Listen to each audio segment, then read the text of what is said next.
बिस्मिल्लाहिर्रहमानिर्रहीम। अस्सलाम वालेकुम नाज़रीन, मैं हूं सैयद अनवारुल हसन और आप देख रहे हैं प्रोग्राम सच के साथ पीटीवी न्यूज़ इस्लामाबाद स्टूडियो से। नाज़रीन, आज अपोजिशन इत्तेहाद पीडीएम ने शहर इक़्तिदार इस्लामाबाद के रेड जोन में इलेक्शन कमीशन ऑफ पाकिस्तान के सामने एहतजाजी मुजाहरा किया, हुकूमत मुखालिफ तकरीर की और इलेक्शन कमीशन ऑफ पाकिस्तान से ये मुतालबा किया कि वो जो फॉरेन फंडिंग केस गुज़श्ता 6 सालों से ज़ायद हुक्मरान जमात पाकिस्तान तहरीक इंसाफ का इल्तिवा का शिकार है ECP के पास, इस पर जल्द फैसला किया जाए। और साथ में उन्होंने इल्ज़ामात भी आयद किए और कहा कि PTI ने भारत और इसराइली अफराद से पैसे लिए हैं मुबैना तौर पर। दूसरी जानिब हुकूमत ने जो अपोजिशन का इकट्ठ था आज इस्लामाबाद में, इसे एक फ्लॉप शो करार दिया। वज़ीर दाखिला शेख रशीद अहमद साहब ने प्रेस कॉन्फ्रेंस करते हुए कहा कि उन्होंने इस्लामाबाद में कोई कंटेनर, कोई रुकावट नहीं डाली, बल्कि इस्लामाबाद के अलावा उन्होंने कहा मुख्तलिफ इलाकों से गाड़ियाँ आई और उन्होंने शांगला का भी नाम लिया, मंडी बहाउद्दीन का भी लिया, लेकिन उसके बावजूद अपोजिशन ज़्यादा मुतासर कुन लोग इकट्ठे नहीं कर सके। उन्होंने तो 3000 का फिगर भी मान लिया और साथ में ये भी कहा कि अगर ये सूरत हाल है तो जो लॉन्ग मार्च करनी है वो कल के बजाय आज कर लें। वैसे बहसीत इस्लामाबाद के शहरी में भी आपके साथ ये शेयर करता चलूँ कि जब मैं आज पाकिस्तान टेलीविज़न आ रहा था, क्योंकि ये रेड जोन में और यहाँ जब भी कोई मुजाहिरीन आते हैं तो कंटेनर लग जाते हैं, जिसकी वजह से आने जाने में इंतहाई दिक्कत होती है। तो मैं ये सोच रहा था कि कौन सा रूट लूँगा, लेकिन वाकईतन घर से पाकिस्तान टेलीविज़न इस्लामाबाद सेंटर आते हुए कोई रुकावट हमें नहीं मिली। ECP election commission of Pakistan की जानिब से भी एक बयान सामने आया है, प्रेस रिलीज, जिसमें कहा गया है कि इलेक्शन कमीशन ऑफ पाकिस्तान एक आइनी इदारा है और वो जो उनको आइनी और कानूनी जिम्मेदारियां दी गई हैं वो उससे पूरी तरह निभाने का अहल है। और जो उन पर इतराज़ात उठाए गए, आज जो खिताबात में बातें आई उसको उन्होंने मुस्तरद किया और उन्होंने कहा कि इलेक्शन कमीशन ऑफ पाकिस्तान ने फॉरेन फंडिंग मामले को मंतकी अंजाम तक पहुंचाने के लिए कोरोना और वकला की अदम मौजूदगी के बावजूद स्क्रूटनी कमेटी को कहा है कि वो हफ्ते में 3 बार ज़रूर इन मामलात को सुने। तो आज चूंकि कल हम ब्रॉडशीट पर गुफ्तगू कर रहे थे, आज हम फोकस करेंगे फॉरेन फंडिंग केसेस के हवाले से। ये जो अपोजिशन की मूव है, इस पर जो फोकस है, इसके मुमकिन नताइज असरात क्या होंगे, इन तमाम पहलुओं का जायजा लेंगे। एक नुमाइंदा पैनल हमारे साथ शरीक गुफ्तगू, उनका तारुफ में आपसे कर रहे थे। तो हमें इस्लामाबाद स्टूडियोज में ज्वाइन कर रहे हैं मेंबर कौमी असम्बली हैं, पार्लिमानी सेक्रेटरी हैं PTI के फ़ारूक हबीब साहब। और फ़ारूक हबीब साहब एक तरह से फ्रंट लाइन पे हैं कि जो स्क्रूटनी कमेटी के सामने पेश हो रहे हैं ऑन बिहाफ ऑफ PTI। इसके अलावा PMLN और पीपल्स पार्टी के खिलाफ भी दरखास्त आप लेकर गए, तो आप इनसाइड आउट इनसे जरा PTI के फॉरेन फंडिंग के जो इल्जाम लगते हैं उस पर भी जानेंगे। आपका बहुत शुक्रिया। स्काइप पर हमारे साथ मौजूद हैं a very noted analyst and columnist Musharraf Zaidi साहब। आपका बहुत शुक्रिया मुशर्रफ भाई कि आपने वक्त निकाला प्रोग्राम सच के साथ के लिए। और टेलीफोन लाइन पर हमारे साथ मौजूद हैं कंवर दिलशाद साहब, साबिक secretary election commission of Pakistan. उनसे हम जरा रहनुमाई हासिल करेंगे कि इलेक्शन कमीशन ऑफ पाकिस्तान पर जो इतना कहा जा रहा है कि क्यों कर फैसला नहीं हो रहा है, ये 6 से 4 साल क्यों लग रहे हैं, उनसे जानेंगे कि इसकी क्या वजूहात होती हैं और ये फॉरेन फंडिंग से क्या मुराद होती है, इलेक्शन कमीशन ऑफ पाकिस्तान के लॉज इस हवाले से क्या कहते हैं। तीनों मौजूद को फॉर्म वेलकम। फ़ारूक हबीब साहब, आपसे गुफ्तगू का आगाज करूंगा। सर, पहले तो जरा हमारे PTV न्यूज़ के व्यूअर्स को बताइए कि नवंबर 2014 से ये केस अकबर एस बाबर जो आपके फाउंडिंग मेंबर है उन्होंने लगाया, 7वां साल चढ़ गया है, इसकी ताखीर का शिकार क्यों है? आपके मुखालफिन कहते हैं कि आप लोग इसको चलने नहीं दे रहे। देखिए, बात यह है कि इस मामले के ऊपर अब कानूनी मामला है, ECP के सामने है, इस मामले पर अब एक सियासी बयानिए की जंग शुरू होगी। मसला यह है कि शुरू रोज से जो हकायक हैं वो तोड़ मरोड़ के पेश किए जाते रहे। जो हमें कहा जाता है जी 6 साल हो गए, 6 साल हो गए, तो उसकी हकीकत भी सुन लें।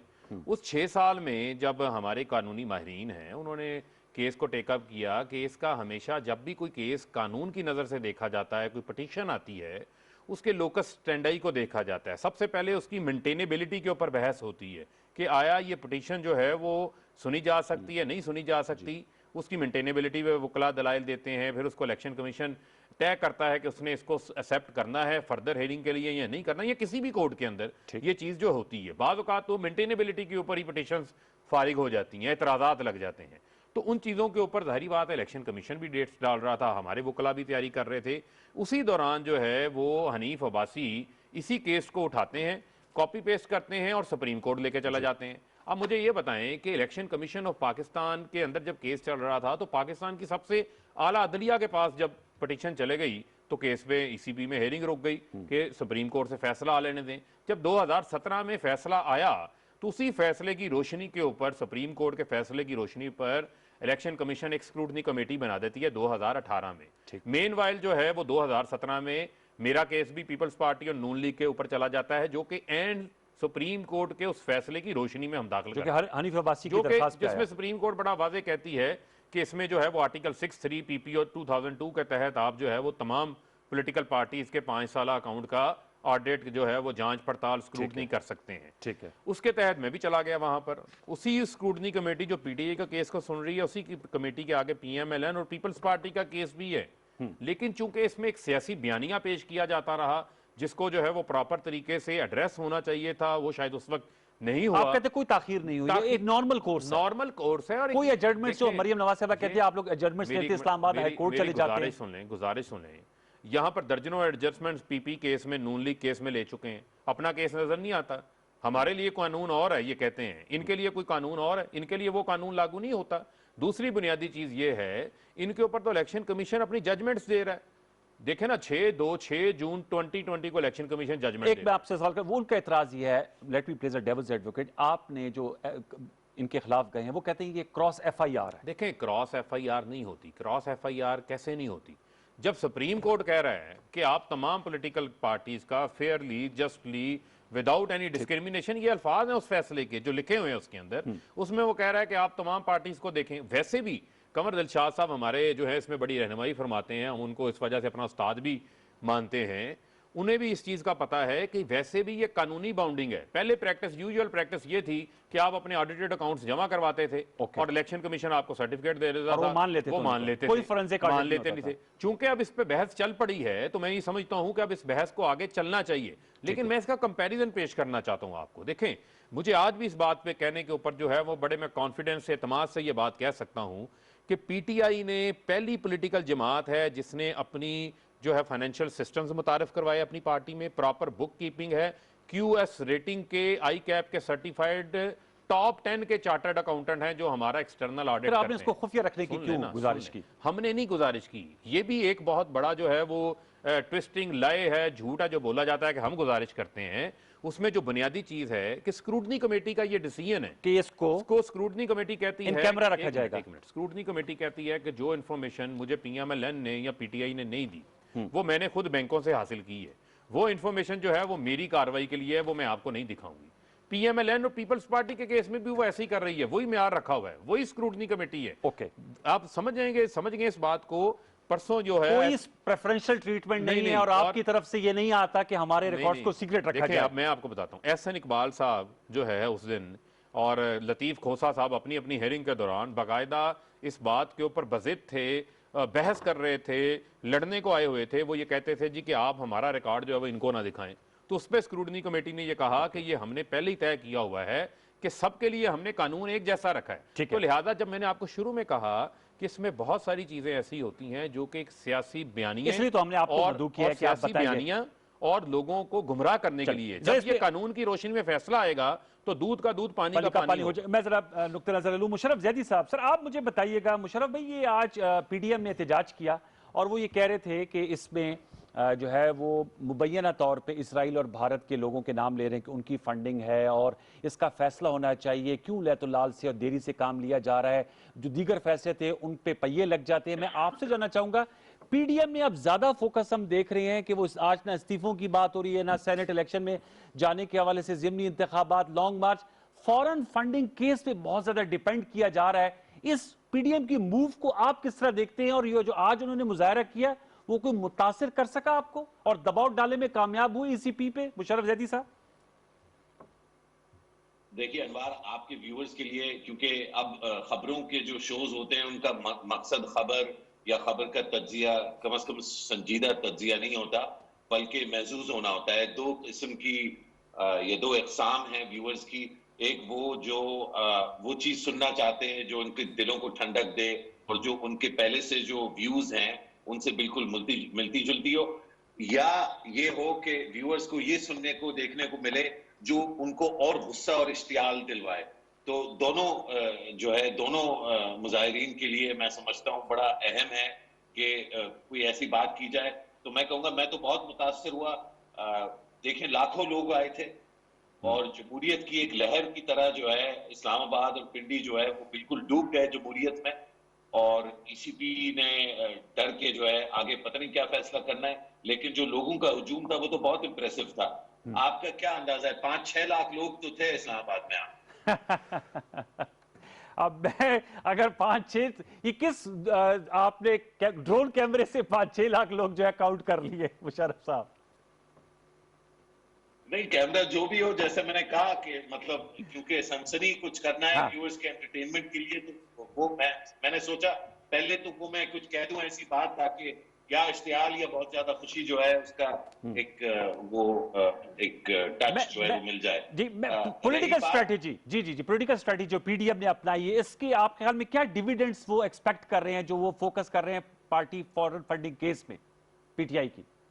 देखिए अगर आप जायजा करें इमरान खान अपना कप्तान जो है प्राइम मिनिस्टर इमरान खान की जो इनिंग्स रही है 2021 की जो इनिंग्स रही है, तो माशाल्लाह हिट विकेट के अलावा हर तरह से वो आउट हुए हैं, बोल्ड हुए हैं नो बॉल पे, कैच आउट हुए हैं नो बॉल पे, रन आउट हुए लेकिन नहीं हुए, रिव्यू मिल गया। चाहे वो हजारा इशू हो जहां उन्होंने ऐसी बातें की जो उनकी पार्टी के अंदर लोग जो है उन्होंने बुरा मनाया, चाहे वो बिजली जब गायब हुई तो उसका रिएक्शन, चाहे वो पीआईए का जहाज जो गायब हुआ, इन सब चीजों के बावजूद आप पीडीएम को अगर देखिए और मुलाहिजा फरमाइए उनकी स्ट्रैटेजी, तो उसमें कोई ऐसी चीज नहीं है जो जिसका वाकई जो है वो एडवांटेज ले सके। इसका मतलब यह है कि पीडीएम शायद ये समझती है कि अब आने वाले चंद हफ्तों और महीनों के लिए उसके पास कोई स्पेस नहीं है और वो ये टाइम पास के लिए इस तरह की चीजें कर रहे हैं जिस तरह उन्होंने आज की। ना उन्होंने ज्यादा पैसे खर्चे, वो जो 5-6 लाख लोग आने थे वो नहीं आए क्योंकि उसमें खर्चा होता है, मेहनत होती है। ये वाला जलसा तो कोई खास तैयारी के साथ भी नहीं था, ये बड़े शॉर्ट नोटिस पे उन्होंने जल्दी से किया। तो वो इसलिए किया ताकि हमें हमारे पास कुछ आज बात करने को मिले। फर्रुख भाई की मेरी कंवर साहब की मुलाकात हो जाती, आपकी जी, जो है उसमें आप कह रहे हैं कि अपने आप इश्तराक को के साथ पॉलिटिकल स्पेस और ब्रीदिंग स्पेस क्रिएट करने के लिए इस तरह के इवेंट्स क्रिएट किए जा रहे हैं। मुशर्रफ मेरे साथ ही रहेगा, मैं कंवर साहब का भी ओपिनियन ले। तो कंवर दिलशाद साहब अस्सलाम वालेकुम। वालेकुम सलाम। कंवर साहब मुझे जरा बताइएगा, इलेक्शन कमीशन ऑफ पाकिस्तान के ये जो फॉरेन फंडिंग है, ये फरूख हबीब साहब कह रहे हैं कि ये इतना ही वक्त लगता है और अब चूंकि हनीफ अब्बासी साहब का केस है उसके बाद फोरेंसिक ऑडिट की बात हो गई है तो इसकी पूछ परतीच होती है, अकाउंट्स चेक किए जाते हैं, स्टेट बैंक से जो है वो मालूमात लिए जाते हैं। पहले आप लोगों के अदवार में जो स्टेटमेंट आती थी उस पर आप लोग इनको क्लियरेंस या ना क्लियरेंस देनी हो वो दे देते थे। क्या कहेंगे, ये फॉरेन फंडिंग केस क्या है और इसकी क्या मुज़मरात हो सकती है, क्या असरात पड़ सकते हैं अगर ये चीज साबित हो जाए कि फॉरेन फंडिंग हुई है? देखा जी, असूली तौर पर फरूख हबीब साहब ने आपको पूरा इसका पस मंजर बयान कर दिया। बिल्कुल अच्छे तरीके से, लॉजिक तरीके से, मंतकी अंदाज में बात की उन्होंने। इसी तरह से हमारे दोस्त मुशर्रफ साहब ने जो बात की एक पॉलिटिकल हवाले से, तो मैं पहले एक बात अर्ज करूं, मुशर्रफ साहब का बड़ा एक्सपीरियंस है, लेकिन एक बात मेरे दोस्त मुशर्रफ साहब भी इत्तेफाक करेंगे कि ठीक है वो उनका 1,500, 2,000, 3,000, 4,000 आदमी आने से इलेक्शन कमीशन पाकिस्तान की सेहत पर कोई असर नहीं पड़ा। माजी में भी बेशुमार जो है इलेक्शन कमीशन पाकिस्तान पर इसी तरह के हंगामे होते रहे, गिराव होते रहे। मेरे ज़माने में जब हम परवेज मुशर्रफ साहब के कागजात नामजदगी के बारे में बहस हो रही थी, नॉमिनेशन पेपर की वसूख के बारे में, उस वक्त भी बहुत बड़ा एतजाज एहसन की क़यादत में एक इलेक्शन और के बाद अपना अली मोहम्मद गुल की क़यादत में इलेक्शन कमीशन को पाकिस्तान के ऊपर बाकायदा घिराव किया गया। ये तो हमेशा रवायत चली आई है। अब इसके बाद 2014 में देखें कि जिस वक्त इमरान खान साहब ने कहा कि भाई 4 हल्के रीओपन कर दें, तो इलेक्शन कमीशन ने एक्शन नहीं लिया कि उस जमाने का जो मेंबर थे इलेक्शन कमीशन के, उन्होंने तमाम दरखास्तें रिजेक्ट कर दी, यहाँ तक कि चीफ जस्टिस पाकिस्तान ने भी रिजेक्ट कर दी। तो फिर उन्होंने एहतियातन अपने डालने के लिए प्रेशर और इंटरनेशनल मीडिया को साथ मिलाने के लिए उन्होंने भी 3-4 दफा इलेक्शन कमीशन ऑफ पाकिस्तान पर भी एहतजाज किया। इसी तरह आज जो आई है पीडीएम कहें या अपोजिशन कहें, उन्होंने एक एहतजाज किया है, 1,000, 2,000, 3,000 आदमियों से कोई फर्क नहीं पड़ता, लेकिन इंटरनेशनल प्रेस, डिप्लोमेट्स, उनको उसमें वो कामयाब हो गए। वहां से अपने मुल्कों में वो रिपोर्टें भेजेंगे जनाब इस तरह से कंट्रोवर्शियल मामला हुआ था और इलेक्शन कमीशन ऑफ पाकिस्तान के पास गए। इलेक्शन कमीशन पाकिस्तान ने इंतहाई जरूरतमंदाना तरीके से आईनी इदारे को तहफ़्फ़ुज़ करते हुए अपोजिशन के तमाम मुतालबा जो किए थे वो रिजेक्ट कर दिए। उन्होंने कहा जी हम अपने रूटीन के मुताबिक हमारी स्क्रूटनी कमेटी है वो गौर खोज करेगी। लेकिन एक बात जो मुझे इख्तलाफ है इलेक्शन कमीशन पाकिस्तान से, वो ये है कि जिस वक्त अकबर बाबर ने दरख्वास्त दी कि जो पॉलिटिकल पार्टी ने जो तहरीक इंसाफ ने जो जमा करवाए हैं अपने असासे लाइबिलिटीज, उस पर गौर, उस पर उन्हें खुद एक्शन ही लेना चाहिए था। उसकी दरख्वास्त को स्टेट बैंक ऑफ पाकिस्तान को भिजवा देते कि ये जनाब ये फॉरेन फंडिंग के बारे में, ये ममनुआ फंडिंग के बारे में इस तरह के हमारे पास दरख्वास्त आई है, तो आर्टिकल 221 के तहत आप इसके ऊपर इंक्वायरी करें, देखिए क्या करते हैं। तो स्टेट बैंक ऑफ पाकिस्तान के अपने मनी लॉन्ड्रिंग के हुंडी के बारे में अपने कवानीन हैं, जिसके तहत अगर ये साबित हो जाए कि किसी फर्द ने इस तरीके से कार्रवाई की है तो उसको 3 साल की सजा वो स्टेट बैंक ऑफ पाकिस्तान के कानून में ज़ाब्ता इखलाक में लिखी हुई है। तो कंवर साहब कथा कलामी के मासद आपने स्टेट बैंक की बात की, स्टेट बैंक की जानिब से बात तो आ रही है जो अपोजिशन कह रही है कि कुछ 23 अकाउंट्स है जो कि अनडिक्लेयर्ड थे पीटीआई के और स्टेट बैंक से ही वो मालूमात मिली है।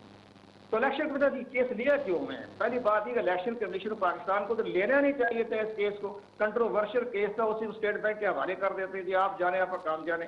इंडिया में जिस तरह की दरखास्तें आती हैं वो कभी इलेक्शन कमीशन ऑफ इंडिया इस तरह की कार्रवाई नहीं करता, वो मुतल्लिका इदारे को भेज देता है कि आप इंक्वायरी करके हमें रिपोर्ट पेश करें। एक वो एक बड़ी अहम खुद ये होती है इंडियन इलेक्शन कमीशन की, वो डेट फिक्स कर देता है 15 दिन, 10 दिन, एक हफ्ता।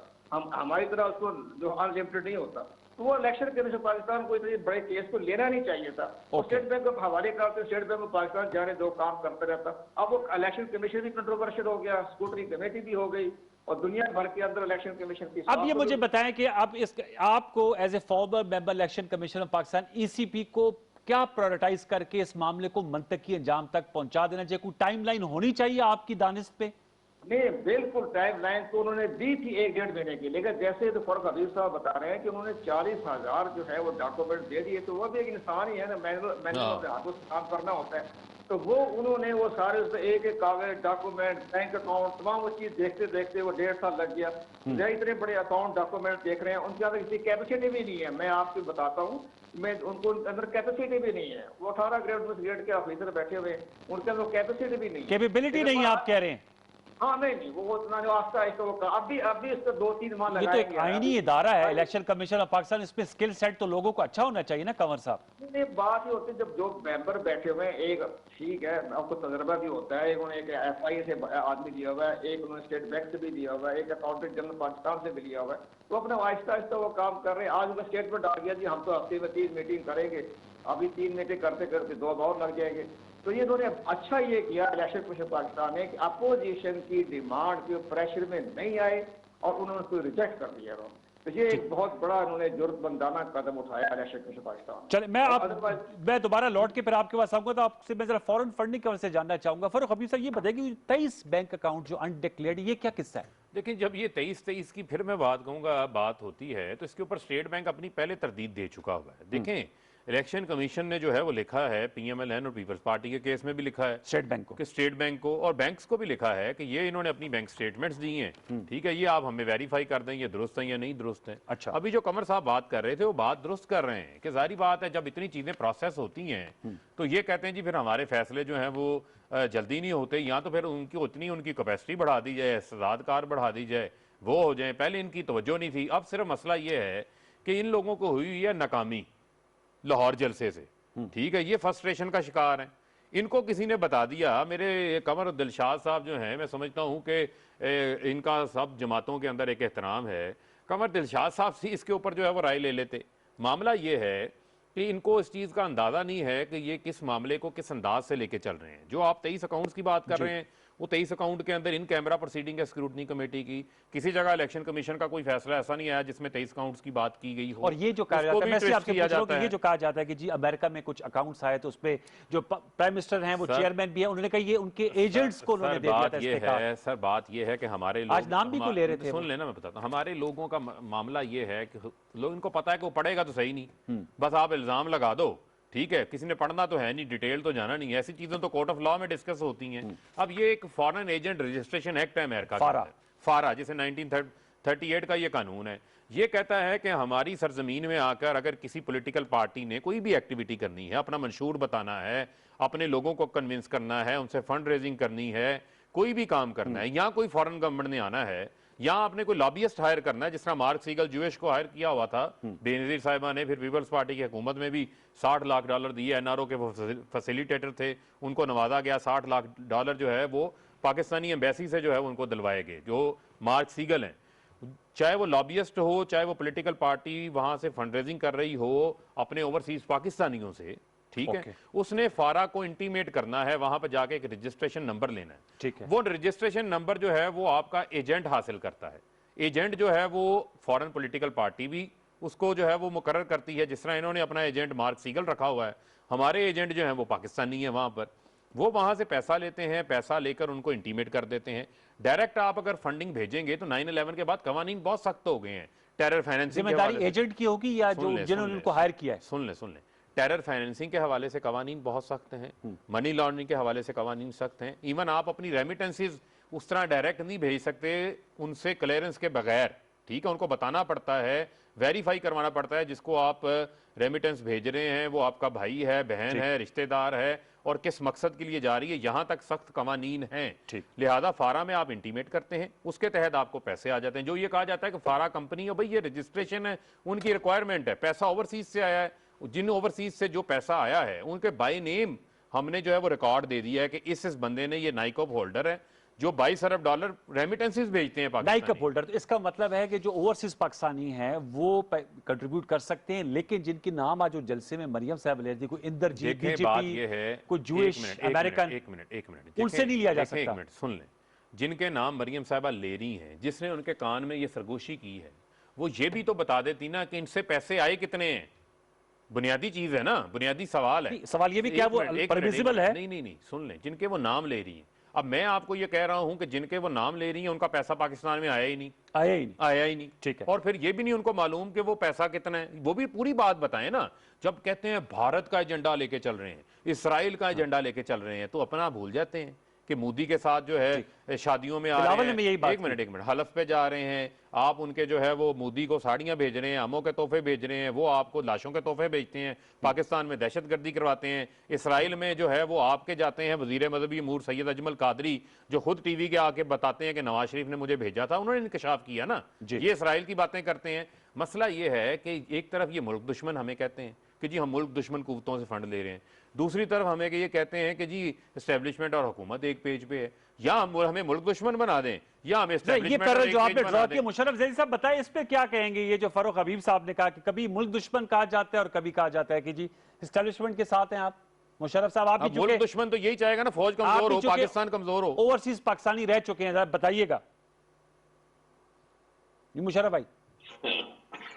देखिए, मैंने जो गैर संजीदा अंदाज से जो बात शुरू की थी उसका बहुत मखसूस मकसद था, और वो ये था कि मुझे पता था कि ये बात जो है यहीं पे आएगी।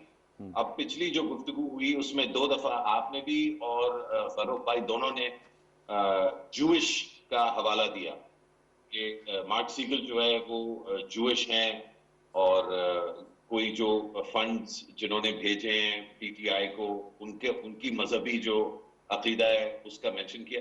किसी के मजहबी अकीदे का क्या ताल्लुक है इन सारी बातों से? क्या मतलब कौन सा आईनी उसूल है जिसमें यहूदी होना या क्रिश्चियन होना या हिंदू होना, नहीं वो नहीं है मुशर्रफ साहब, फॉरेनर होना ना, फॉरेनर होना ज्यादा नहीं, तो किसी का फॉरेनर होना और किसी के मजहब से क्या ताल्लुक है? क्या इसका ये मतलब है कि पाकिस्तान में सिर्फ एक ही मजहब को फॉलो किया जाता है? देखिए, मैं समझता हूं अनवार, आप इन प्रिंसिपल आप सही कह रहे हैं कि किसी के मजहब से नहीं जांचना चाहिए, लेकिन वो सवाल इसलिए मैंने रखा था, ये जो सवाल ऑपोजिशन ने उठाया था। जी अनवार भाई, मैं आपकी फर्रुख भाई की, कंवर साहब की, आप तीनों आप माशाल्लाह इतने जिम्मेदार और मैच्योर लोग हैं, और ये पीटीवी है, पाकिस्तान टेलीविजन। जी, कोई भी पाकिस्तान में देख रहा होगा, फॉरेनर हो या पाकिस्तानी हो, उसको गलत इंप्रेशन नहीं मिलना चाहिए पाकिस्तान के बारे में। ठीक, ये हिंदुस्तान नहीं है, ये पाकिस्तान है। यहाँ पर आईनी तौर पे कोई जो है बात नहीं है कि हम जो है तफ्तीक करें मजहबी बुनियाद पे। तो जो डिबेट या डिस्कशन होनी चाहिए वो फैक्ट्स पे होनी चाहिए। ठीक, जब नवाज शरीफ के दौर में उनको मोदी का यार कहा गया तो वो गलत था, बेहुदा था, पाकिस्तान की अक़दार, हमारी आईनी हकीकतों और हमारे कल्चर के खिलाफ था। आज अगर इमरान खान को कोई यहूदी एजेंट कहता है तो वो एग्जैक्टली वही कर रहा है जो पहले हो रहा था, और हर तरह से उसकी मजम्मत होनी चाहिए। ना इमरान खान किसी का एजेंट है, इमरान खान अपना एजेंट है। गलती करता है, इंशाल्लाह 100 दफा जो है उसकी हम तनकीद करेंगे, उसका मजाक उड़ाएंगे, उसका टीवी पे आके मजाक उड़ाएंगे, सड़कों पे आके जो है उसकी जो है नकल उतारेंगे। जो हम करना चाहेंगे हमारा प्राइम मिनिस्टर हम करेंगे। अगर नवाज शरीफ कुछ बुरा करता है तो उसकी तनकीद होगी पॉलिसी की बेसिस पे, फैक्ट्स की बेसिस पे। ये नहीं हो सकता कि जो आपका बंदा हो वो जो है हुब्बुल वतन, और जो आपको पसंद नहीं है वो किसी का यार हो गया या वो इजरायली एजेंट हो गया। ये पाकिस्तान है, हम इस तरह से नहीं करते। हमारी इक़्तिदार, हमारी तो हमें बेहतर जो है बेहतर चीजें सीखी है अपने कायद आज़म मोहम्मद अली जिन्ना। तो मैं समझता हूँ बड़ा जरूरी है कि जिम्मेदाराना बयानात हों। जब हम बात कर रहे हो किसी की एफिलिएशन की मजहबी एफिलिएशन का बीच में डालने की कोई जरूरत नहीं है। मैं समझता हूँ ना नवाज शरीफ जो है वो मोदी का यार था, ना इमरान खान इसराइल का यार है। सब जो है वो पाकिस्तानी है, सब हुब्बुल वतन है। गलतियां सबसे होती हैं, अच्छे काम सब करते हैं। मेरा ख्याल है कि हमें जिम्मेदारी के साथ काम लेना चाहिए। ठीक है, कंवर निशात साहब, सर मैं आपसे जानना चाहूंगा, जो फंडिंग है जरा बताइएगा। इलेक्शन कमीशन ऑफ पाकिस्तान के कानून के मुताबिक गैर मुल्की जैसे ओवरसीज पाकिस्तानी समुद्र और पाकिस्तानी तो फंड कर सकते हैं, लेकिन हमारे कानून में अलाउड नहीं है कि कोई गैर मुल्की फर्म हो, कोई ग्रुप हो, कॉरपोरेट सेक्टर हो या कोई शख्स हो, वो अगर फंड करता है तो वो ममनुआ फंडिंग में शुमार होगी। दुरुस्त यह है जो हमारा 2017 का सेक्शन 204 है जी, उसमें उन्होंने ये कहा है कोई भी गैर मुल्की फादर जो है किसी सियासी पार्टी को नहीं दे सकता, पैसे नहीं दे सकता। उसमें कारपोरेशनें भी आती हैं, इदारे भी आते हैं, बैंक भी आते हैं, और हर तरह की कारपोरेट एजेंसियां होती हैं। ऊपर भी ये कहा गया है कि वो गैर मुल्की है तो वो किसी सियासी पार्टी को देने के, डोनेशन देने के उसका मजाज नहीं है, वो ममनुआ करार की जाएगी। इसके साथ साथ ये भी लिखा गया है कि जो ओवरसीज पाकिस्तान में वो डोनेशन दे सकते हैं, लेकिन उनके पास नाजरा का ओवरसीज आइडेंटिटी कार्ड होना चाहिए। ठीक है, वो उनके पास वो आइडेंटिटी कार्ड होल्डर है ओवरसीज पाकिस्तानी के से, तो वो अपना दे सकते हैं। इसका तीसरे नंबर पर यह आया है अगर इन तमाम चीज का किसी जवाबबंदी की है तो फिर इलेक्शन पाकिस्तान ममनुआ फंडिंग जो आई है उनके अकाउंट में भारतीय सरकार जब्त कर सकती है। और इसके साथ उन्हें स्टेट का हेड भी है, हेड में जो है वो रकम जो है थोड़ा सा जरा कंवर साहब मुझे रिक्वेस्ट होगी अगर मोबाइल फोन और अपने थोड़ा सा करीब कर ले। आप आपकी आवाज थोड़ी सी कट रही है, जरा करीब कर ले थोड़ा सा अपने। जी आप बता रहे थे कि अगर ये चीज साबित हो जाए तो वो जो फंड है वो सीज हो जाएगा, वो सीज हो जाएगा। और होने के बाद इतने इलेक्शन कमीशन किसी सियासी पार्टी को कलम कराने हुकूमत तलीम की होगी, लेकर वो जो फंड जो है हुआ फंड वो जब्त हो जाएगा, वो इलेक्शन कमीशन के पास इख्तियार। अच्छा, ये आप कह रहे हैं, जो मैं समझ पाया हूं अपने व्यूअर्स को, कि वो अगर फंड साबित हो तो वो फंड सीज हो जाएगा बाकी सरकार, लेकिन पार्टी पे कोई कतगन नहीं लगेगी, पार्टी रहेगी और उस पर कोई इसका नेगेटिव इंपैक्ट नहीं आएगा, ये कह रहे हैं आप कंवर साहब? ये बात है। इसके साथ एक और मसला जो है, अब अगर पावर जो है इस फैसले के खिलाफ फिक्रों को कहना चाहे तो सेक्शन 212 का जो है उसमें ये लिखा हुआ है कि अगर फरीक को फैसला पसंद ना आए तो इलेक्शन कमीशन पाकिस्तान के फैसले के खिलाफ 19 दिन के अंदर अंदर फिक्रों को पाकिस्तान। तो ये तमाम रास्ते अदालतों के खुले हुए हैं, बाकायदा हुक्म मौजूद हैं। ये कहना कि भी हो जाएगी, तहरीर हो जाएगी, ये सियासी बात है। इलेक्शन कमीशन पाकिस्तान के पास जरा जी आपकी आवाज बीच में गुम हो गई। आप कह रहे हैं कि इलेक्शन कमीशन ऑफ पाकिस्तान, आपने जरा क्लैरिटी से कहा कि वो फंड सीज हो जाएगा, पार्टी के खिलाफ कोई कार्रवाई नहीं होगी, और अगर कोई इलेक्शन कमीशन ऑफ पाकिस्तान के फैसले से एग्री नहीं करता तो वो सुप्रीम कोर्ट जा सकता है।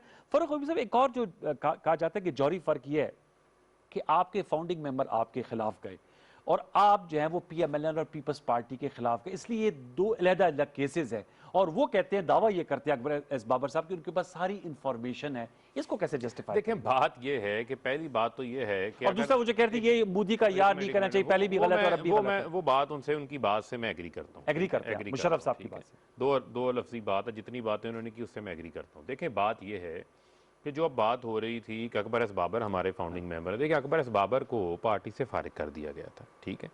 जिन वजूहात से किया, शो काज नोटिस इशू हुआ, डिसिप्लिनरी एक्शन हुआ, वट एवर जो भी रीज़न हुई, फारिग हो गए। वो चले गए इलेक्शन कमीशन ने। इलेक्शन कमीशन ने पिटीशन एक्सेप्ट कर ली, ठीक। मैं इलेक्शन कमीशन गया, इलेक्शन कमीशन ने पिटीशन एक्सेप्ट करके मेरा वाला मामला भी स्क्रूटनी कमेटी को भिजवा दिया। इलेक्शन कमीशन ने सबको एक नज़र से जो है वो देखा और मामला स्क्रूटनी कमेटी को भिजवा दिया। तो अब ये बहस बाकी नहीं रह जाती कि वो फाउंडिंग मेंबर थे या मैं फाउंडिंग में। क्या मैं पाकिस्तान का शहरी नहीं?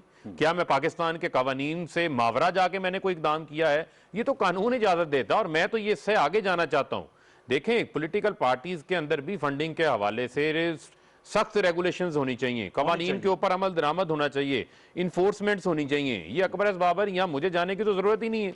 ये तो कानून कहता है कि आपने जांच पड़ताल करनी है ना। आप पढ़ लें PPO का आर्टिकल 13, उसमें वो आपने इनकम भी देनी है, एक्सपेंडिचर भी शो करने हैं, जराए भी बताने हैं, सोर्सेज, एसेट, लाइबिलिटीज भी बतानी है और फिर उसको ऑडिटर से आपने ऑडिट करवा के ऑडिटेड अकाउंट्स जमा करवाने हैं। अब PMLN के केस के अंदर मजे की बात यह है कि उनके अपने ऑडिटर्स ने उनके अकाउंट्स जो हैं वो क्वालिफाई किए हुए हैं। पीपल्स पार्टी के अकाउंट्स क्वालिफाई हुए हैं। JUI के केस में जब हमने एनालिसिस किया तो आमदन कम है, खर्चा ज्यादा है और लाइबिलिटी साइड पे कोई लोन भी नहीं बता रहे। तो पता नहीं कौन सी ऐसी साइंस है कि अखराजात जो है वो ज्यादा कर गए हैं, आमदन नहीं थी तो पता नहीं वो पैसे कहां से उनके पास आए, तो वो भी अकाउंट फॉर है। तो जब ऐसी चीजें होंगी तो उसके अंदर सबको एक सख्त सिस्टम्स लगाने पड़ेंगे, प्रॉपर प्रोसीजर्स अडॉप्ट करने पड़ेंगे और प्रॉपर प्रोफेशनल्स जो हैं वो हायर करने पड़ेंगे इस निजाम के। ये इंपॉर्टेंट आपने नुकता उठाया। मुशर्रफ, मैं आपसे जानना चाहूंगा, इदारों की आपने पहले बात PIA की भी की थी, इलेक्शन कमीशन ऑफ पाकिस्तान भी हमारा बड़ा एक अहम इदारा है, इलेक्शन सारे ये करवाता है और अनफॉर्चुनेटली इलेक्शन जो भी होते हैं हारने वाला कहता है कि मुबैना तौर पे धांधली हुई। अब ये जो इलेक्शन कमीशन है ये नया इलेक्शन कमीशन है और आने वाले इलेक्शन जो होंगे जब भी होंगे वो इसने करवाने हैं। तो आपके ख्याल में इस मौजूदा इलेक्शन कमीशन के लिए सबसे बड़ा मेरे ख्याल में चैलेंज है कि वो अपनी क्रेडिबिलिटी और इंटेग्रिटी को इंटैक्ट रखे, तो ये केस उनके लिए एक बहुत बड़ा चैलेंजिंग केस है आपकी नजर में मुशर्रफ जैदी साहब? देखिए, ये केस लिटमस टेस्ट नहीं हो सकता इलेक्शन कमीशन के लिए। कुछ बहुत बुनियादी चीजें समझना बड़ा जरूरी है जी। एक मैं जनरल पॉइंट शेयर करना चाहूंगा, वो ये कि जब आप एक सिटिंग प्राइम मिनिस्टर को डिस्क्वालीफाई करते हैं on the basis of an इकामा, ये मैं डिबेट नहीं कर रहा कि फैसला जो है टेक्निकली दुरुस्त था या दुरुस्त नहीं था, ना ये एक पॉलिटिकल पार्टिसनशिप या तरफदारी वाला पॉइंट है। लेकिन जब एक इतनी नुक्ताचीनी वाला एक पॉइंट हो जो कॉन्ट्रोवर्शियल हो, जाहिर बात है, तो आप फिर टेबल सेट देते हैं आने वाले दिनों में सारे इश्यूज को एक सुप्रीम कोर्ट तक लेके जाने के लिए, विच मीन्स के इलेक्शन कमीशन की जो वैल्यू है और उसकी जो इंपॉर्टेंस है आपने ऑलरेडी उसको डिस्काउंट कर दिया। अच्छा, अब यहां से शुरू करते हैं बात को। इलेक्शन कमीशन एक स्टैट्यूटरी बॉडी है जी। स्टैट्यूटरी बॉडीज जो दीगर और हैं उसमें आपका सुप्रीम ऑडिट इंस्टीट्यूशन है, जिस तरह ऑडिटर जनरल ऑफ पाकिस्तान है, और आपके जो कोर्ट्स हैं, खासतौर सुप्रीम कोर्ट, जाहिर बात है मुकम्मल तौर पे जो है एग्जीक्यूटिव से अलग है। इलेक्शन कमीशन एग्जीक्यूटिव से हटके है, लेकिन क्योंकि पाकिस्तान में ब्यूरोक्रेसी राज चलता है और बेचारे सियासतदान फरोख हबीब जैसे PML दूध वाले जब थे वो भी बेचारे थे, ये PTI वाले जाएं ये भी बेचारे, क्योंकि इनको 3-4 साल तो लग जाते हैं ये समझने में कि जो कॉन्स्टिट्यूशन में चीजें लिखी हुई हैं, जो स्टैट्यूटरी बॉडीज हैं पाकिस्तान की, वो एक्चुअली स्टैट्यूटरी नहीं है। उनके पास वो पावर्स जो एक स्टैट्यूटरी ऑटोनोमस बॉडी के पास होनी चाहिए, इंक्लूडिंग फाइनेंशियल पावर, वो सारी पावर रेस्ट करती है या तो फाइनेंस डिवीजन में या PS to PM के साथ। अगेन, क्योंकि पाकिस्तान का जो ब्यूरोक्रेटिक कल्चर है उसमें टोटल डोमिनेंस है ब्यूरोक्रेसी की। इसका मतलब ये हुआ कि ना सिर्फ फैसला साजी के लिहाज से election commission of Pakistan demote हो गया है अपनी एक्चुअल पोजीशन से, रेलीगेट हो गया है, डिस्काउंट हो गया है, क्योंकि सुप्रीम कोर्ट ने बड़े बड़े फैसले किए, the qualification of prime minister, बल्कि एडमिनिस्ट्रेटिवली और फाइनेंशियली इलेक्शन कमीशन जैसी जो स्टैट्यूटरी बॉडीज हैं वो डिमिनिश हुई थी, क्योंकि उनके पास वो ऑटोनॉमी और उनके जो मेंबरान हैं, उनके जो सेक्रेटरी हैं, वो ऑटोनमसली एक्ट कर सकते हैं। तो ये जब आप दोनों चीजें मिलाते हैं तो जो इलेक्शन कमीशन के पास पावर्स होनी चाहिए वो एक्चुअली इफेक्टिवली उसके पास नहीं है। तो फिर ये हम एक्सपेक्ट करें कि इलेक्शन कमीशन कोई बहुत उम्दा फैसला करेगी आर्टिकल 62, आर्टिकल 63 पे, या ये जो फॉरेन फंडिंग केस है उस पे, ये मुमकिन नहीं है जब तक कि आप अपनी स्टैट्यूटरी बॉडीज को जेन्युइनली इंडिपेंडेंट नहीं करते, और जब तक कि आप जो पॉलिटिकल इसका जो इन्फ्लुएंस है और जो ओवरआर्चिंग नेचर है, ये सारी चीजें प्राइम मिनिस्टर के पास जाती हैं, सारी चीजें चीफ मिनिस्टर के पास जाती हैं, सारी चीजें जो है सुप्रीम कोर्ट जाती हैं, तब तक इलेक्शन कमीशन ऑफ पाकिस्तान जो है वो अपनी राइटफुल इंस्टीट्यूशनल प्लेस नहीं ले सकता। ये आपने अहम नुकात उठाए, मैं इस पे आपसे भी जवाब लूंगा और जरा कंवर साहब से भी मैं जवाब मिलूंगा। कंवर दिलशाद साहब, मैं आपसे जानना चाहूंगा, कंवर दिलशाद साहब मैं आपसे जानना चाहूंगा कि ये जो नुकात उठाए हैं मुशर्रफ जैदी साहब ने, आप समझते हैं अहम नुकात हैं स्टैट्यूटरी बॉडीज की ऑटोनॉमी के लिए, फाइनेंशियल ऑटोनॉमी के लिए, उनकी का इस्तेदाद कार को बढ़ाने के लिए तमाम ये कुव्वतें देनी होंगी इलेक्शन कमीशन पाकिस्तान को, तब जाके उनसे मुतवक्किल नताइज की तवक्को की जाए? नहीं देखिए जी, असूली तौर पर हमारे जितने भी इलेक्शन कानून बने या पाकिस्तान के आइन बने, जो कानून बने, ख्वाहिश जो भी हो, उसमें ज़ाती मफादात को बड़ा मद्देनजर रखा जाता है जी। जो असली जो है हमारा पॉलिटिकल पार्टीज एक्ट 62 जी, जो बहुत एक जमा किस्म का एक्ट था, वो 2002 में इसमें तरमीम कर दिया गया। पुराने पॉलिटिकल पार्टी एक्ट 62 के तहत हर सियासी जमात को ऑडिटर जनरल ऑफ पाकिस्तान को भेजना पड़ता था अपने सियासी जमातों के गोशवारे। तो ऑडिटर जनरल ऑफ पाकिस्तान जो था वो चार्टर्ड अकाउंटेंट की रिपोर्ट को देखकर इंक्वायरी करके इन्वेस्टिगेशन करने के बाद वो इलेक्शन कमीशन को भेजता था कि हाँ ये पार्टी के जो फंड आए हैं, जो जराए आए हैं, मनी ट्रेल आई है, ये दुरुस्त है, तो आप इनका रिकॉर्ड अपने पास रखें। तो इलेक्शन कमीशन के पास इख्तियारात नहीं थे, ये इन्वेस्टिगेशन करने के इख्तियारात पॉलिटिकल पार्टी एक्ट 62 के तहत वो ऑडिटर जनरल पाकिस्तान को थे। लेकिन मुझे हैरानगी हुई कि जब ये 2002 में इसका नाम बदल के इसका नाम रखा गया पॉलिटिकल पार्टी ऑर्डर 2002, उसमें ये ऑडिटर जनरल पाकिस्तान को निकाल दिया गया और उनका भी पार्टी के जो सरबराह हैं वो चार्टर्ड अकाउंटेंट से दस्तखत करवा के मोहर लगा के वो इलेक्शन कमीशन ऑफ पाकिस्तान को भिजवा दें। तो अब जाहिर है कि वो फिर बाद में इलेक्शन कमीशन पाकिस्तान ने कभी किसी सियासी जमात के जो फंड जो भी आते रहे गोशवारे, उन्होंने कभी इन्वेस्टिगेशन नहीं की, फाइल करके बंद कर देते। तो अब इन हालात को देखते हुए हमें नजर ही आ रहा है। एक और बात जो आप फरमा रहे हैं उसमें इलेक्शन कमीशन पाकिस्तान के पास एक इख्तियारात अब भी हैं,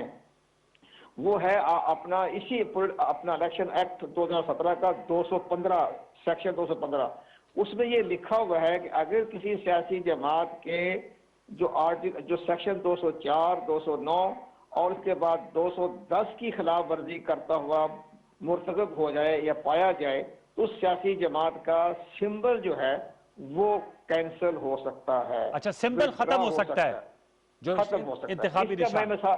इसकी मिसाल अभी देता हूँ। अभी चंद महीने पहले जनरल मुशर्रफ साहब की जो पार्टी है आल पाकिस्तान मुस्लिम लीग जो है, उसका उन्होंने सिंबल कैंसिल कर दिया और उस पार्टी की रजिस्ट्रेशन खत्म कर दी, क्योंकि उन्होंने इंट्रा पार्टी जो इलेक्शन करवाया वो सेक्शन 202, 203 के खिलाफ था। इस लिहाज उन्होंने कर दिया। एक अहम बात उन्होंने ये की है कि उस पार्टी का सिंबल वापस ले लिया गया। तो इस लिहाज से मैं कहता हूँ अगर ये आगे कोई बहुत संगीन मसला पैदा हो जाए तो ममनुआ फंडिंग जब्त हो जाते हैं, तो कोई भी जाके कहें जी आपने आर्टिकल 215 पर गौर नहीं किया, तो फिर जाके मसला जो है गंभीर हो सकता है।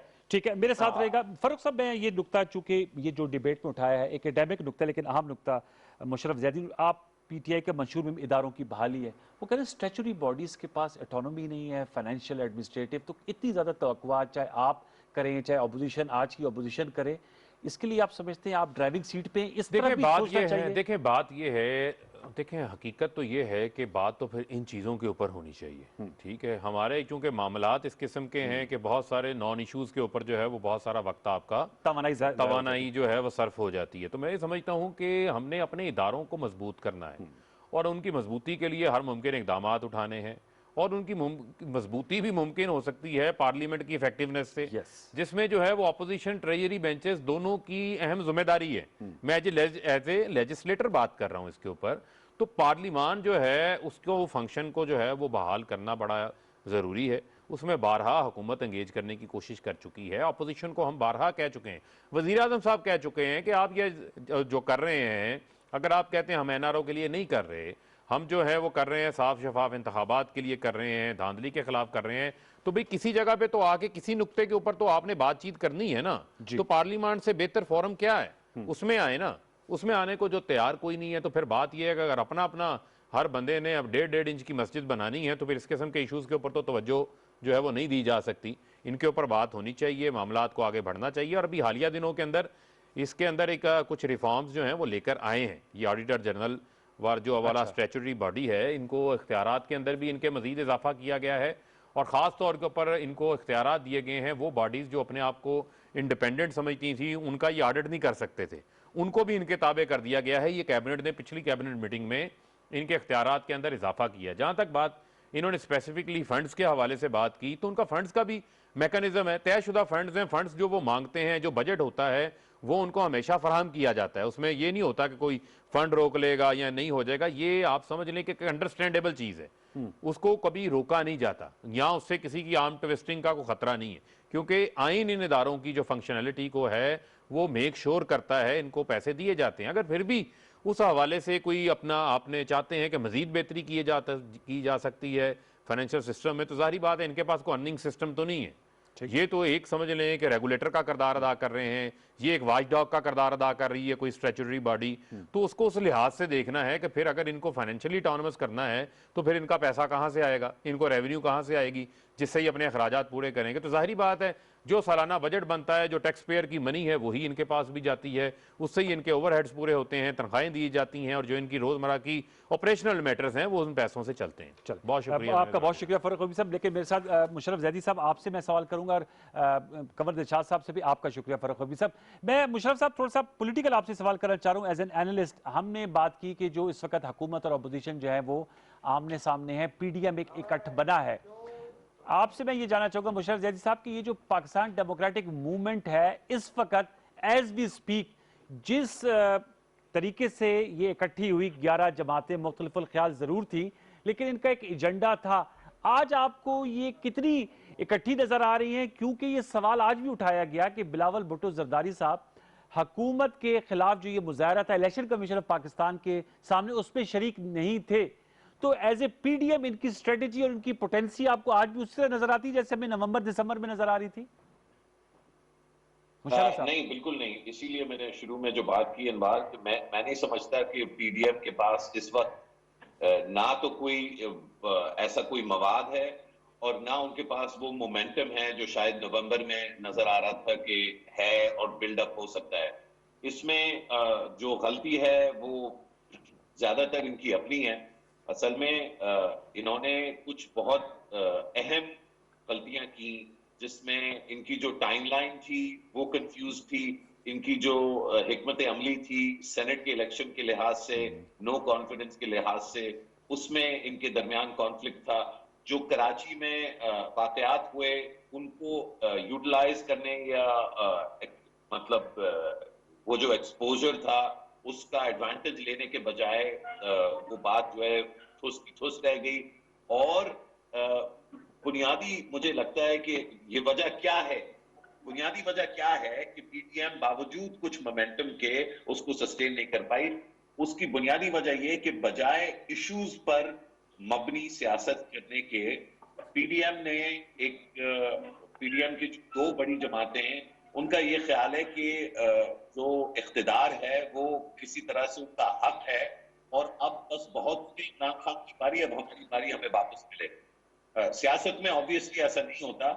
और इमरान खान की जो इस वक्त PTI की और वजीर आजम की जो उनका गठजोड़ है, जो उनका अलायंस है हमारी सिक्योरिटी एस्टैब्लिशमेंट के साथ, उसमें कोई थ्रेट नहीं है। लेकिन मैं ये जरूर कहूंगा कि मुसलसल जो एक ये ऑनगोइंग थ्रेट है ऑपोजिशन का, इसको न्यूट्रलाइज करने में बहुत ही अहम रोल जो है वजीर आजम खुद अदा कर सकते हैं। ठीक। बजाय फारूक भाई ने फरमाया कि पार्लियामेंट आए, तो बजाय ये वेट करें कि वो पार्लियामेंट आए, कुछ ऐसे मेजर्स जिससे कम से कम जो नॉन हार्ड लाइन है पीएमएल के अंदर भी, पीपीपी में भी, दीगर और जमातों में, कम से कम उनके साथ एक गुफ्तगू शरीफ का सिलसिला शुरू किया जाए।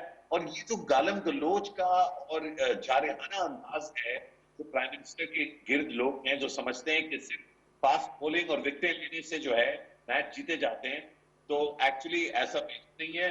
जितना क्रिकेट जो है वो पेस का और एग्रेशन का खेल है और सियासत भी, उतना ही स्ट्रैटेजी और पेशेंस का भी है। तो मेरा ख्याल है कुछ हिकमत अमली तब्दील करनी होगी वजीर आजम को, और अगर वो कर लेते हैं तो 2023 तक बड़े कंफर्टेबली जो है वो क्रूज कर सकते हैं। लेकिन मुझे डर ये है कि आने वाले चंद महीनों में फिर से पीडीएम को हवा मिलेगी, और उस हवा मिलने की वाहिद वजह वजीर आजम, पीटीआई की अपनी हरकतें और उनका अपना एटीट्यूड होगा। आपने कहा कि पीडीएम को भी स्ट्रेटेजाइज करना होगा और प्राइम मिनिस्टर इमरान खान साहब और उनकी हुकूमत को भी 2023 तक अगर चलना है, जो कि उनका एक आईनी हक है, तो उसके लिए पार्लियामेंट का इजलास बुलाया जाए, इंगेज किया जाए उन एलिमेंट्स के साथ जो इन्हीं पार्टीज में उतने हार्श या हॉकिश नहीं है। कंवर दिलशाद साहब, सर आप कुछ कहना चाह रहे थे स्टैट्यूटरी बॉडीज के हवाले से। फारूक हबीब साहब कह रहे थे, आपने स्किल सेट की भी बात की स्क्रूटिनी कमेटी के लिए, वे फॉरवर्ड क्या है, क्योंकि ये जो इलेक्शन कमीशन है वो सवाल आपके सामने रखो, इसने इसके लिए चैलेंज है कि अगले इलेक्शन भी इन्होंने कराना है। और आज मौलाना फजल रहमान साहब कहते हैं कि ये टेस्ट केस है, अगर ये केस उनके मुताबिक सही सॉल्व नहीं होता तो फिर उन्होंने कहा इलेक्शन कमीशन ऑफ पाकिस्तान उनका एतमाद खो देगा। जी कंवर साहब। वो तो पूरी बात हमारी खत्म नहीं हो गई थी, आपने शुक्रिया अदा कर दिया था आपने। नहीं जी, आप ऑन एयर हैं कंवर साहब, मुकम्मल कीजिएगा बात जो मैंने आपसे सवाल किया है। हाँ, क्या सवाल बताइए। सवाल मेरा ये कि मौजूदा ईसीपी के लिए बहुत बड़ा चैलेंज है ये जो फॉरेन फंडिंग केस है, क्योंकि इन्होंने अगला इलेक्शन भी इंशाल्लाह इसी ईसीपी ने कराना है। ये बहुत वाकया दुरुस्त फरमाया आपने कि इलेक्शन कमीशन पाकिस्तान की साख जो है इस वक्त फॉरेन फंडिंग के मामलात में उनका बड़ा अहम फैसला आने के बाद ही उसकी साख मजबूत हो सकेगी। ये बहुत बड़ा चैलेंज है इलेक्शन कमीशन पाकिस्तान के पास। इस चैलेंज को दूर करने के लिए जरूरी है कि इमीडिएटली अपना फैसला करें, आप इसको डिले ना करें, इसको इमीडिएटली का फैसला करें। ओके, बहुत बहुत शुक्रिया कंवर दिलशाद साहब, आपका बहुत शुक्रिया। मुशर्रफ जैदी साहब, thank you so very much for joining us on Skype. और फारूक हबीब साहब ने व्यूअर्स हमें ज्वाइन किया। अहम इशूज हैं ये पाकिस्तान की सियासत पे इस वक्त, सियासी और सहाफती हल्कों में इस पर बहस हो रही है, चाहे वो ब्रॉडशीट का मामला है जिस पे हमने गुज़श्ता कल बात की थी, और ये पार्टी की फॉरेन फंडिंग केस। हमने कोशिश की कि इसके कानूनी, सियासी और इदारा जाती पहलुओं से आपको बताएं कि ये इश्यूज क्या हैं और इलेक्शन कमीशन इसमें क्या रोल अदा कर सकते हैं और इसके क्या क्या वो स्टेप्स हो सकते हैं जो कि पिटिशनर और डिफेंडेंट के लिए अवेलेबल एवेन्यूज हैं। आने वाले दिनों में इन मामलात का प्रोग्राम सच के साथ में हम अहाता करते रहेंगे। कल तक के लिए सैयद अनवारुल हसन और पूरी परिषद टीम को इजाजत दीजिए। अपना फीडबैक जरूर दीजिएगा फेसबुक और ट्विटर पर। कल तक के लिए अल्लाह ने के बाद।